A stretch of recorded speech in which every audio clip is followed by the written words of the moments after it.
नमस्कार मित्रों, बहुत बहुत नमस्कार, आभार, धन्यवाद आपका कि आपने मेरी पुस्तक अपने संध्या काल को स्वर्णिम काल बनाए कि इस डिजिटल प्रसारण को इतना प्यार दिया है। अब हम अंतिम अध्याय पर हैं। विश्व की सबसे बड़ी समस्या अंतर्द्वंद, उससे मुक्ति कैसे पाई जाए, बस इसी पर हम चर्चा करेंगे। लेकिन ये कड़ी भी 2 भागों में विभक्त है, क्योंकि इत्मीनान से इस विषय पर बात करनी चाहिए। तो ये पहला भाग आपके सम्मुख है। सुनिए, समझिए, विचार कीजिए, मनन कीजिए, चिंतन कीजिए और फिर अपनी प्रतिक्रिया से हमें ज़रूर अवगत कराइए। तो समय याद है ना, शाम को 6:30 बजे। धन्यवाद। अंतर्द्वंद से मुक्ति। मैं अपने जीवन के 87 वर्ष पूर्ण कर चुका हूं। एक भरा पूरा जीवन, जिसमें जो कुछ एक आदमी पाने की अभिलाषा रख सकता है, उससे कहीं अधिक मैंने प्राप्त किया है।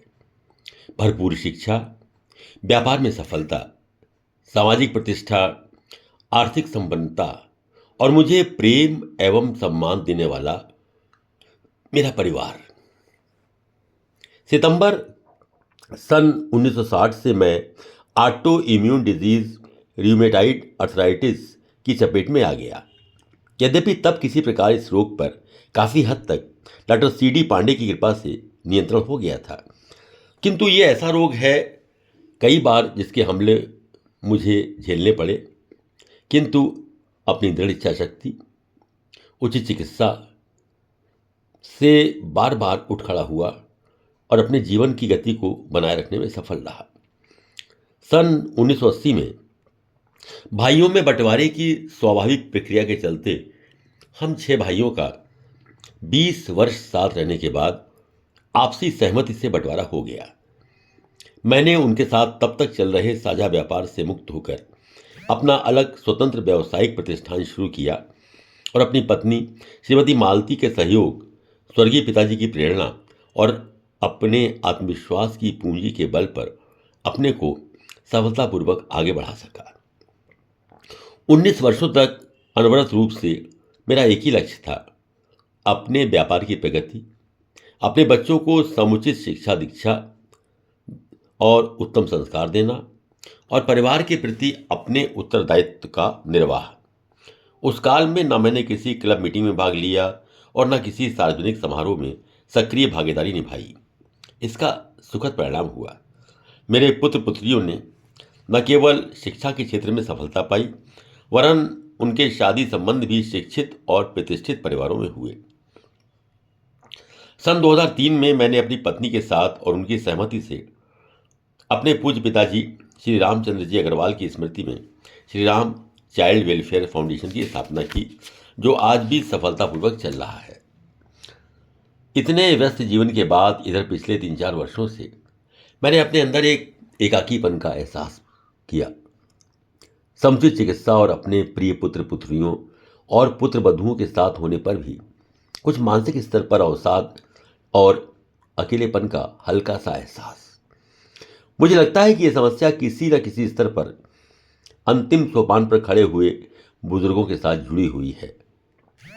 मैं अपनी पत्नी के निधन के बाद इस स्थिति पर मनन करता हूं और उसके फलस्वरूप अब इसी पर कुछ अपने विचार प्रस्तुत कर रहा हूं।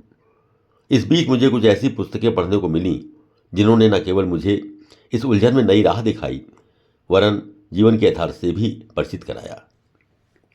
व्यवहारिक जीवन का एक पक्ष यह भी है कि 80 वर्ष की अवस्था तक आते आते आदमी अपने घर व्यापार की सारी जिम्मेदारियां अपने बच्चों को सौंप चुका होता है। बच्चे अगर सर्विस में हैं तो 80% संभावना तो इस बात की है कि वे अपने माता पिता से अलग कहीं दूर शहर में रहने लगते हैं। उनकी जिम्मेदारी और प्राथमिकताएं बदलती जाती हैं।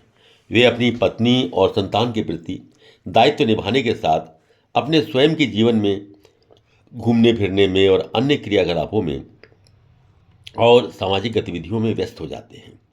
धीरे धीरे उनके लिए माता पिता के लिए समय निकालना प्राथमिकता नहीं रहती, इस ओर ध्यान देना ही बंद हो जाता है। यह स्थिति एक वृद्ध व्यक्ति के जीवन में कुंठा का रूप धारण कर लेती है। अब उसे महसूस होता है कि उसकी कोई उपयोगिता नहीं रह गई है। पहले परिवार के सदस्य, चाहे वो भाई हों या पुत्र पुत्रियां, कोई भी कदम बिना उनकी अनुमति के नहीं उठाते थे। वहीं किसी भी मामले में अब उनकी सलाह की भी ज़रूरत नहीं समझते हैं। बहुत सी बातें तो उनकी जानकारी में भी नहीं आती हैं। अब सलाह लेने के बजाय उन्हें खाली सूचना भी मिल जाए तो पर्याप्त से ज़्यादा है। अब संसार उनके बिना चलने लगा है। बहुत बार देखा जाता है कि संतान चाहती है कि जीवन काल में माता पिता अपनी संपत्ति का बंटवारा कर दें। इस संबंध में आप अपने सिद्धांत पर अडिग रहिए। आवश्यक पूंजी और साधन अपने बच्चों को दें और समय पर सहायता भी। बच्चे आपसे मिलने नहीं आते हैं, आपके पास नहीं बैठते हैं, आते भी हैं तो ज़्यादा समय नहीं बैठ पाते। इस उम्र तक व्यक्ति अपने जीवन साथी से बातों को साझा करने का मौका भी गंवा चुके होते हैं, क्योंकि अधिकांशतः इस उम्र तक किसी एक जीवन साथी का देहावसान हो चुका होता है। तब उसकी बातों को शेयर करने के लिए कोई साथी नहीं होता। इससे मुक्त होना उसके लिए बहुत ज़रूरी है। इसलिए अपने मित्रों से संबंध बनाए रखें और उसे सुदृढ़ करें। आज जब मैं इस पर गंभीरता से विचार करता हूँ और अपने आप से प्रश्न करता हूँ कि मेरे व्यथित होने का कारण क्या है, मुझे क्या असामान्य लगता है, वास्तव में ये मेरे आत्म केंद्रित होने का परिणाम है। सत्य ये है कि अब सारी दुनिया सामान्य चल रही है, उसमें मेरी कोई ज़रूरत नहीं रह गई है। इस अवस्था से निकलने का उपाय आपके अंदर है, आपको बदलना ज़रूरी है। रामचरितमानस में जीवन की हर समस्या का समुचित समाधान है। महाकवि तुलसीदास ने लिखा है, धीरज धर्म मित्र अरुनारी, आपातकाल परखिए जारी। ये उक्ति सदियों के अनुभव का निचोड़ है, जिसने भारत के जन जन का मार्गदर्शन किया है।